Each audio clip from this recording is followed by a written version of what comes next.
So in our society, we tend to get up to the level that we're supposed to and then say, oh, what's next?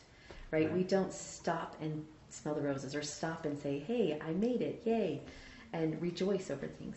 How do you, this is for you personally, not about your family, but how do you rejoice in your accomplishments? Well, the first thing that came to my mind is before I really heard the whole question, poetry. And when I say poetry, I like to read poetry, and I like to write poetry, or at least attempt to write poetry. Okay. I was once inspired when I met my wife. I was inspired to write a poem. Cool. And then there's a poetic way of life. As a philosopher, I spend a lot of time in my head. And in philosophy speaks to you in propositions. Poetry doesn't speak to you in propositions. The philosophy is about logos. Poetry is about pathos. Okay. Right? There's an emotional appeal there.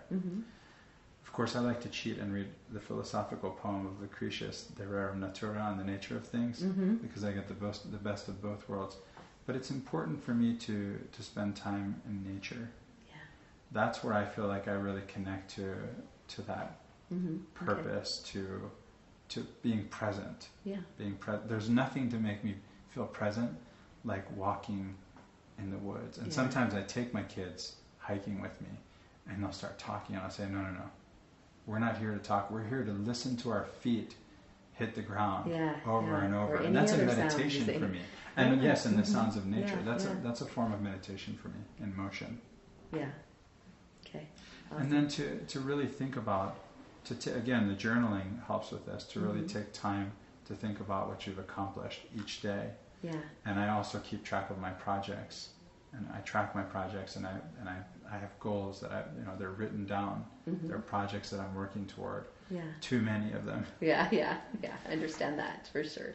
But I'm driven to do all these awesome. Things. That's great. I'm fortunate to have a wife who keeps me grounded and tells me, okay, you've got to cut back. Slow down. That makes sense. She says I make coffee look slow. Wow. That's awesome. To be notified of our newest YouTube videos, be sure to click the subscribe button here. Head over to our new website for the latest gifts and promotions. For more videos like this one, click this playlist here.